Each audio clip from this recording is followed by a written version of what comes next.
Hi everyone, thanks for coming to watch this video. My name is Lacey and today we're going to be talking about our first macronutrient, carbohydrates. I know carbohydrates has been a buzzword in nutrition media and all these fad diets, so I wanted to come on here and talk about what carbohydrates are, do we need them in our diet, and kind of dive in a little bit deeper into the actual nutrition and digestion of carbohydrates. Okay, let's start with the basics. So we have a few different types of carbohydrates. We have our monosaccharide, which is our simplest form of carbohydrate. That's the easiest form that our body can digest.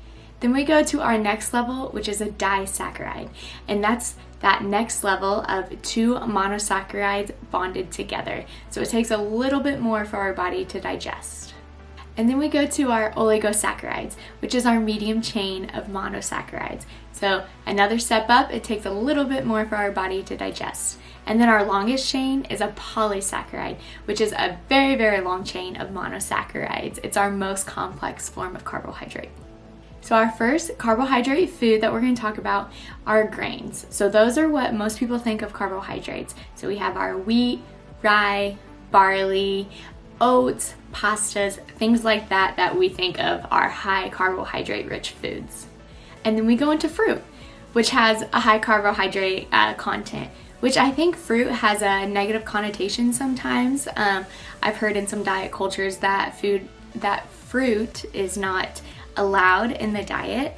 And fruit just has so many positive qualities in it that yes, it is a carbohydrate, but we definitely should be having fruit incorporated into our diet. Vegetables can also be counted as carbohydrates, which not many people may know. Even though vegetables have a little bit lower carbohydrate content than, say, fruit, we will still count them as carbohydrates. So we kind of have two categories of vegetables when we're talking about carbohydrates. We have our non-starchy category of vegetables, which will be our leafy greens. So like broccoli, spinach, asparagus, things like that have very, very little carbohydrate content. And then we go to our next group, which would be our starchy vegetables. So that's our peas, beans, potatoes, corn, kind of vegetables more like that. Not saying that one is better than the other, one just has a little bit higher carbohydrate content in it. Even though we count fruit and vegetables as carbohydrate, they contain a micronutrient called fiber, which is very, very important for our overall health.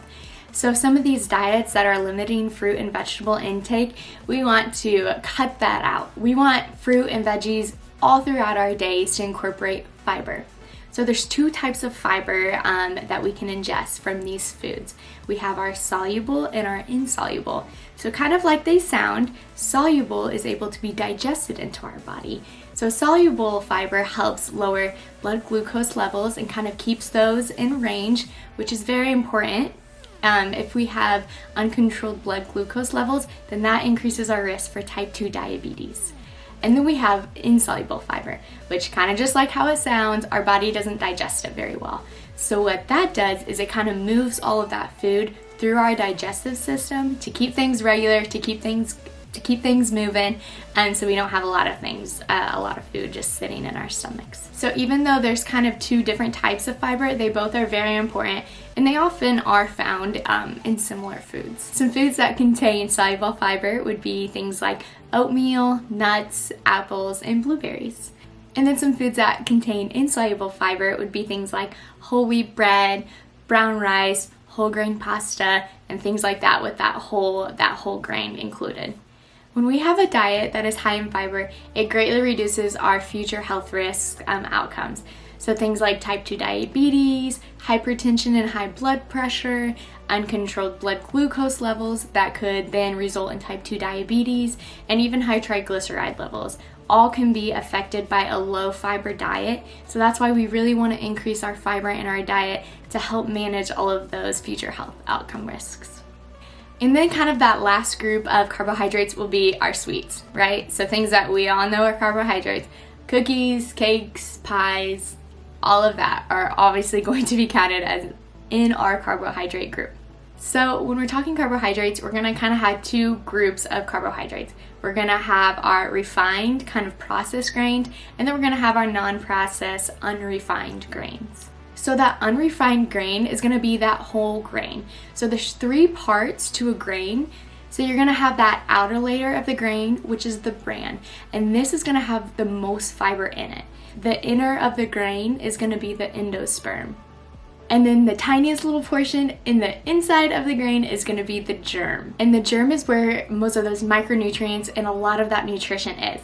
So the outer layer is the fiber, the germ in the middle of it is gonna be all those micronutrients. So foods that have that whole grain are going to be like breads and pastas that say whole on the packaging. So whole grain, 100% whole wheat, things like that, it's going to have all three parts of that grain.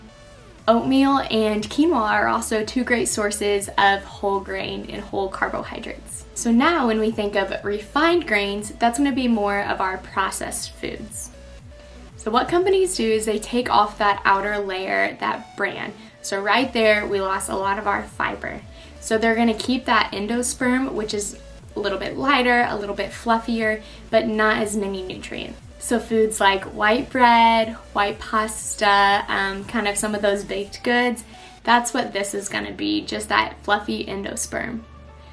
So the problem with some of these refined grains is it's really going to spike our blood glucose levels pretty quickly because it doesn't have that outer bran with all that fiber to slow down that digestion and kind of slow down that release of the carbohydrates into the bloodstream.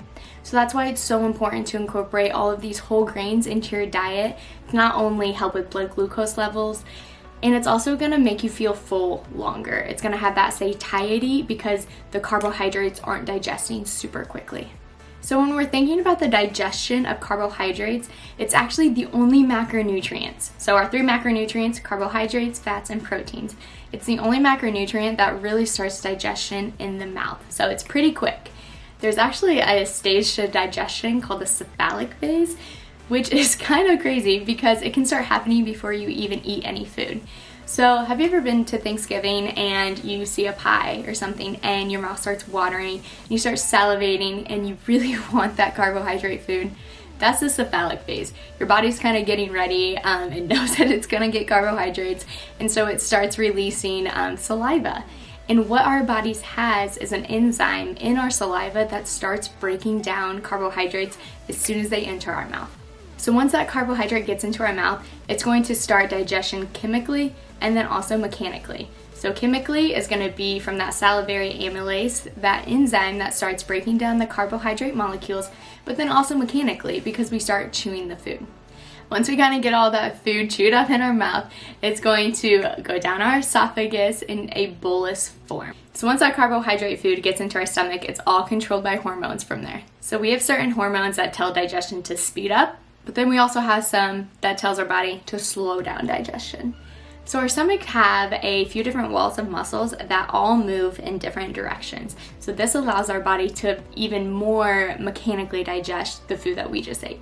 So as all of those muscles in the stomach are moving, that food is kind of mixing with that acidic environment in our stomach to then further chemically break down the carbohydrate molecule. So in that acidic environment, hydrochloric acid is going to be that main chemical that's going to be even further chemically digesting that carbohydrate molecule. So once the carbohydrates are kind of done in the stomach, they've been chemically broken down, mechanically broken down, then they can move into the small intestine where that final step of digestion occurs, and then we can finally absorb the carbohydrate. So remember at the beginning of this video when we talked about the different types of carbohydrates, remember that monosaccharide is that smallest form. So whatever carbohydrate we eat, it has to be broken down through all of those steps to a monosaccharide so that it can be absorbed through the intestines into the bloodstream. So our intestines are incredibly smart. Honestly, the whole digestive system is beyond smart. We don't honestly need to do a ton of different things to speed up digestion or increase absorption or anything like that. Our body's pretty dang smart. So in our intestines, we have a few mechanisms to increase absorption of macronutrients. So on our intestine wall, we have these finger-like projections called villi. So like there's a villi, villi, villi, villi. So on these villi, then we have microvilli that even line the intestinal wall even more. So not only do we have like finger-like projections sticking out, we have all of these even more projections sticking out of the larger finger-like projections. It's kind of crazy to think, but between all of the surface area through our intestinal tract, we have about 3 football fields length. So 3 football fields back to back and about a sidewalk's length width of surface area in our intestines to absorb nutrients. That is a ton, and our body is smart and knows how to use it. Okay, so now that all those carbohydrates in the simplest forms of monosaccharides are absorbed through the intestinal wall, now they're in our bloodstream. So they could travel to the liver, where they could be stored as glycogen, or they could move to the brain in the form of glucose, which is that really, really tiny monosaccharide form of carbohydrates. And glucose is actually our brain's preferred energy source. Our brain loves glucose, it helps us going, it keeps our brain going, it keeps our body going. So carbohydrates are so important in our diet. Okay, so we know where some of the carbohydrates went, into our bloodstream, they're doing their thing, but we are going to have some macronutrients that are left over in the digestive system that just need a little extra help. So that's why our pancreas will kick in. Okay, so now that our pancreas is stimulated, it's going to excrete some enzymes and some acidic medium to let our gallbladder know that it's time to excrete some bile. So bile is actually created in the liver, but then it's sent to the gallbladder to be stored for later use. So that bile really goes into the intestines to just help further digestion of all of our macronutrients. It's the perfect acidic environment, and that bile kind of comes in. It really helps with the digestion of fats. We'll get to that in another video. But really, all of our macronutrients are in the simplest form for digestion at this point. So whatever is left in the intestines at this point will be fermented by the bacteria in the colon, kind of feeding off all of that extra matter. And this could take anywhere from 12 to 70 hours, depending on the person. And then after all of the fermentation happens, and we're kind of in the end of the intestinal tract, we know what happens. We'll release it how we please, and that is the full digestion process of carbohydrates from the beginning, where the mouth, all the way to the end when we release it.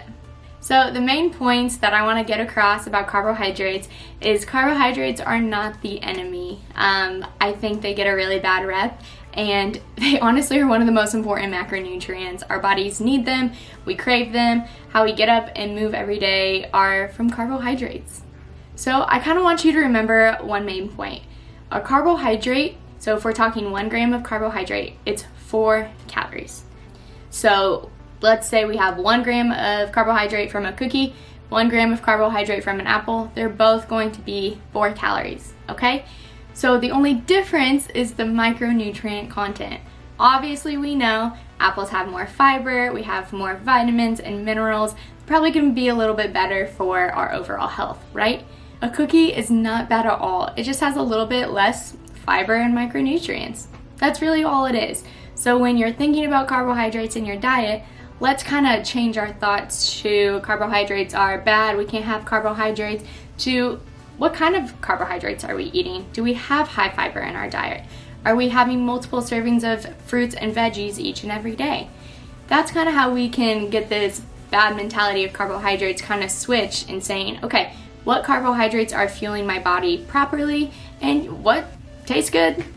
That's a cookie. And you can have both. Both foods can fit.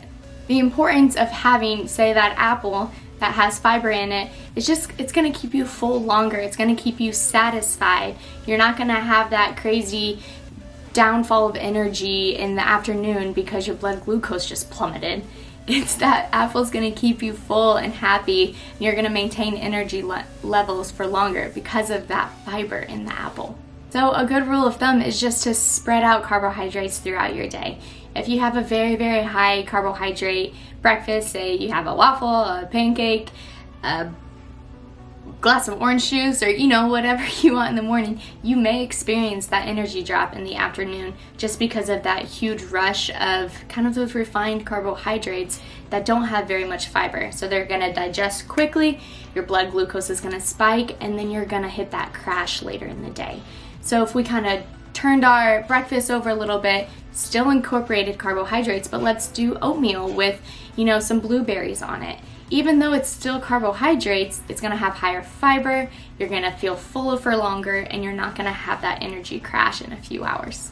So when we're thinking of our intake over the whole day, we really want carbohydrates to be right around half of our intake. Let's really try to focus on fibrous carbohydrates. I hope this video was helpful. I hope we kind of got around the carbohydrates are the enemy, and let's start incorporating some fibrous carbohydrates into our day. So I hope you all enjoyed this video. Until next time.